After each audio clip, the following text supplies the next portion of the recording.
शादी के बाद ननद पहली बार मायके आई तो भाभी ने दरवाजे पर ही उसका सामान वापस करवा दिया और कहा, अब तुम इस घर में दोबारा मत आना। यह सुनते ही ननद नैना का चेहरा अब सफेद पड़ गया। उसे यकीन ही नहीं हुआ कि जिस भाभी को वह अपनी बड़ी बहन से भी ज्यादा मानती थी, वही आज उसे घर से जाने के लिए कह रही थी। नैना ने कांपती आवाज में पूछा, भाभी, मैंने ऐसा क्या कर दिया? लेकिन भाभी राधिका ने उसकी आंखों में देखते हुए सिर्फ इतना कहा, तुमने कुछ नहीं किया, लेकिन अब तुम्हारा यहाँ आना तुम्हारे लिए ठीक नहीं है। नैना की आंखों से आंसू निकल पड़े। उसने पीछे खड़े अपने भाई रोहित की तरफ देखा, लेकिन रोहित भी चुप था। शादी के बाद पहली बार मायके आई नैना के हाथ हाथ में अभी मेहंदी का रंग भी पूरी तरह नहीं उतरा था। वह सोचकर आई थी कि माँ के जाने के बाद मायका अब भी उसे उसी तरह अपनाएगा, लेकिन दरवाजे पर खड़ी भाभी के शब्दों ने उसके सारे सपने तोड़ दिए। उसने अपना बैग उठाया और बोली, ठीक है भाभी, अगर मेरी वजह से आपको परेशानी है तो मैं नहीं आऊंगी। राधिका ने उसका हाथ पकड़ना चाहा, लेकिन नैना ने हाथ पीछे कर लिया।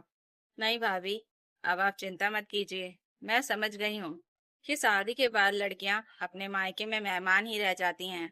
यह कहकर वह बाहर निकल गई। राधिका दरवाजे पर खड़ी उसे जाते हुए देखती रही, लेकिन उसकी आंखों में आंसू थे। रोहित ने गुस्से में पूछा, राधिका, तुमने यह क्या कर दिया? राधिका ने कोई जवाब नहीं दिया। उसने बस दरवाजा बंद किया और अंदर जाकर अपनी अलमारी से एक छोटा सा लिफाफा निकाला। रोहित ने पूछा, क्या है इसमें? राधिका ने कहा, अभी नहीं, सही समय आने दो। रोहित कुछ समझ नहीं पाया। उसे लगा शायद राधिका किसी बात को लेकर बहुत परेशान है, लेकिन असली बात यह थी कि पिछले एक महीने से राधिका को नैना के ससुराल से जुड़े कुछ ऐसे संकेत मिल रहे थे जिनसे वह डर गई थी। नैना की शादी को सिर्फ 3 महीने हुए थे। शादी के बाद से वह पहले जैसी नहीं रही थी। पहले हर छोटी बात पर भाभी को फोन करने वाली नैना अब फोन करने से भी बचती थी। जब राधिका पूछती, सब ठीक है ना, तो वह हंसकर कहती, हाँ भाभी, सब बहुत अच्छा है। लेकिन उसकी आवाज में वह खुशी नहीं होती थी। एक दिन नैना अचानक मायके आई थी। राधिका ने देखा कि उसके हाथ पर हल्का सा नीला निशान था। उसने पूछा तो नैना ने तुरंत हाथ छिपा लिया और बोली, रसोई में गिर गई थी। राधिका को विश्वास नहीं हुआ। उसने धीरे से पूछा, नैना, अगर कोई परेशानी है तो मुझे बता सकती हो। नैना ने मुस्कुराते हुए कहा, भाभी, आप बेकार चिंता करती हैं। उस दिन राधिका ने उसे जाने दिया, लेकिन उसके मन में शक बैठ गया। कुछ दिन बाद नैना के पति करण ने राधिका को फोन किया। उसने बहुत सामान्य आवाज में पूछा, भाभी, नैना मायके आए तो उसे ज्यादा दिन मत रोकिएगा। अब उसकी जिम्मेदारी हमारी है। राधिका को उस बात में कुछ अजीब लगा। उसने पूछा, क्यों, क्या हुआ? करण हंसकर बोला, कुछ नहीं, बस घर में कुछ बातें चल रही हैं। फोन कटने के बाद राधिका ने रोहित को सब बताया। रोहित ने कहा, तुम ज्यादा सोच रही हो। लेकिन राधिका ने जवाब दिया, मैं चाहती हूँ कि मैं गलत साबित हूँ। फिर एक शाम नैना का फोन अचानक बंद मिला। रात तक उसका कोई पता नहीं चला। राधिका ने करण को फोन किया तो उसने कहा वह सो रही है, लेकिन पीछे से किसी महिला की तेज आवाज सुनाई दी। राधिका ने दोबारा पूछा तो करण ने फोन काट दिया। अगले दिन नैना ने खुद फोन किया और कहा, भाभी, कल फोन बंद हो गया था। राधिका ने कुछ नहीं पूछा, लेकिन उसी दिन उसने नैना के ससुराल की एक पड़ोसी महिला से बात की। उस महिला ने सिर्फ इतना कहा, बहू को अकेला मत छोड़ना, यहाँ सब वैसा नहीं है जैसा दिखाई देता है। राधिका के पैरों तले जमीन खिसक गई। वह नैना को तुरंत मायके लाना चाहती थी, लेकिन उसे डर था कि अगर वह सीधे पूछेगी तो नैना शायद सब कुछ छिपा देगी। इसलिए उसने एक योजना बनाई। उसने नैना को मायके बुलाया और जैसे ही नैना आई, जानबूझकर उससे कहा कि अब वह इस घर में ना आए। राधिका चाहती थी कि नैना गुस्से में जाकर सीधे अपने ससुराल वापस न लौटे, बल्कि अपने दोस्त के घर जाए, जहां राधिका ने पहले से उसके लिए जगह तय कर रखी थी। लेकिन नैना इतनी आहत हुई कि वह सीधे बस स्टैंड की तरफ निकल गई। राधिका घबराकर उसके पीछे भागी। रास्ते में उसने देखा कि नैना अकेली सड़क किनारे बैठी रो रही थी। राधिका उसके पास पहुंची और बोली, नैना, मेरी बात सुनो। नैना ने रोते हुए कहा, अब क्या सुनूं भाभी, आपने भी साबित कर दिया कि शादी के बाद मैं आपके लिए बोझ हूँ। राधिका उसके सामने बैठ गई। उसने धीरे से कहा, अगर मैं तुम्हें बोझ समझती तो आज तुम्हें घर से निकालने के बाद तुम्हारे पीछे क्यों आती। नैना चुप हो गई। राधिका ने अपना फोन निकाला और उसे एक रिकॉर्डिंग सुनाई। रिकॉर्डिंग में करण किसी आदमी से कह रहा था, बस उसे साइन करवा लो, उसके पिता की जमीन का मामला है, अगर वह मायके चली गई तो सब हाथ से निकल जाएगा। नैना के चेहरे का रंग उड़ गया। उसने कांपते हुए पूछा, ये करण की आवाज है? राधिका ने सिर हिलाया। हाँ। नैना की आंखों से आंसू बह निकले। उसे पहली बार समझ आया कि पिछले 3 महीनों से उसके साथ हो रही सारी बातें किसी बड़ी योजना का हिस्सा थी। लेकिन राधिका ने अभी उसे पूरा सच नहीं बताया था। उसने सिर्फ इतना कहा, नैना, अब तुम्हें मेरे साथ नहीं पुलिस के पास चलना होगा। नैना घबराकर बोली, लेकिन भाभी, अगर ये रिकॉर्डिंग झूठी हुई तो? राधिका ने उसके हाथ में वही छोटा लिफाफा रखा जो उसने घर से निकाला था। यह तुम्हारे पिता के पुराने कागज है।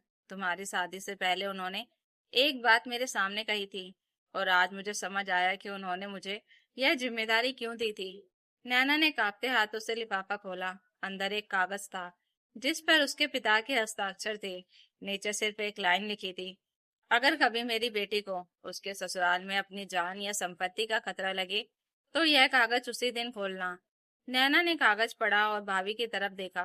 राधिका ने कहा, अब तुम्हें अपने पति से नहीं, उसके असली मकसद से डरना चाहिए। तभी नैना ने फोन पर करण का कॉल लगाया। स्क्रीन देखते ही दोनों चुप हो गई। करण बार बार फोन कर रहा था। नैना ने कांपते हाथ से कॉल उठाई। दूसरी तरफ करण की आवाज थी, नैना, तुम्हारी भाभी ने तुम्हें जो भी बताया है उस पर भरोसा मत करना, क्योंकि असली धोखा उसने तुम्हारे साथ किया है। करण की आवाज सुनते ही नैना के हाथ कांपने लगे। उसने कुछ बोलने की कोशिश की, लेकिन आवाज गले में ही अटक गई।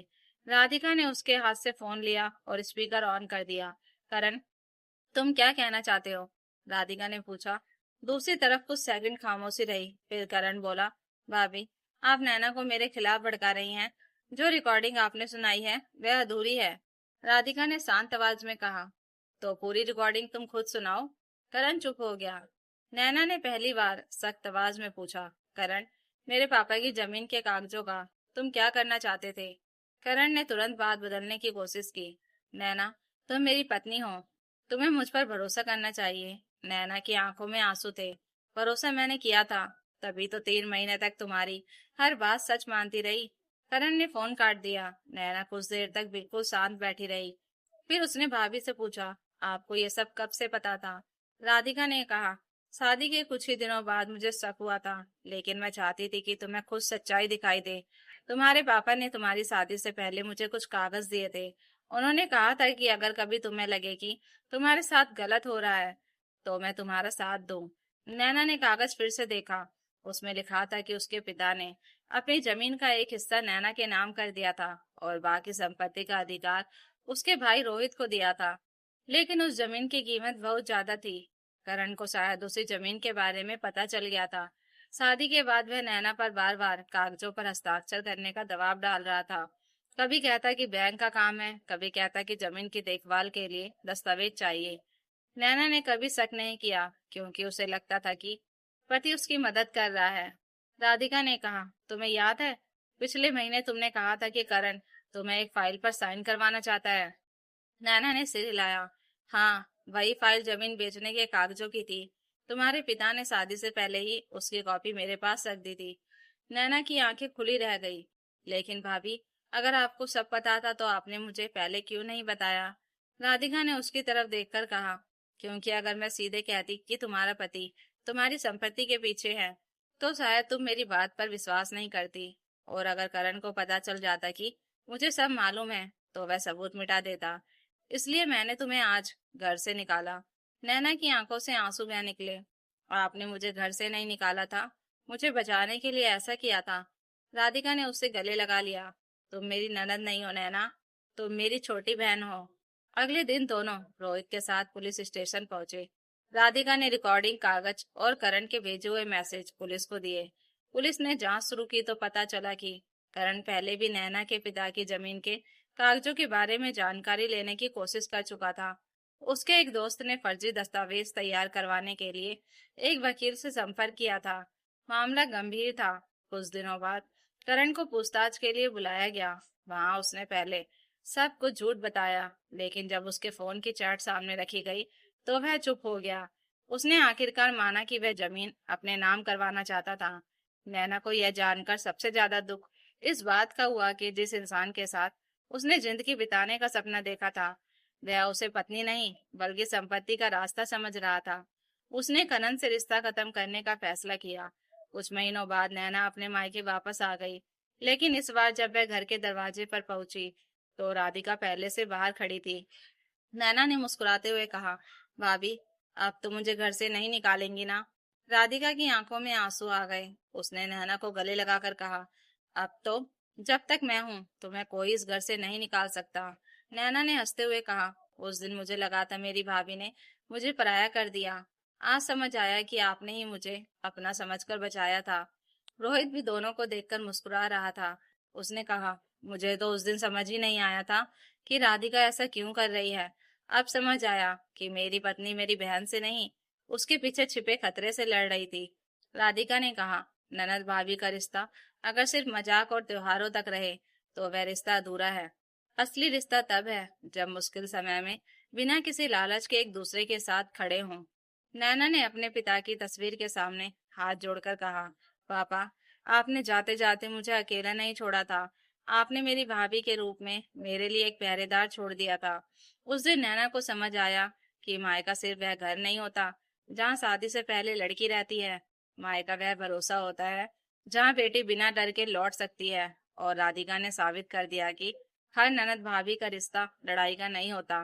कभी कभी एक भाभी अपनी ननद के लिए वही बन जाती है जो एक माँ अपनी बेटी के लिए होती है। दोस्तों, अगर आपको यह कहानी अच्छी लगी हो तो प्लीज वीडियो को लाइक, शेयर एंड सब्सक्राइब जरूर करें।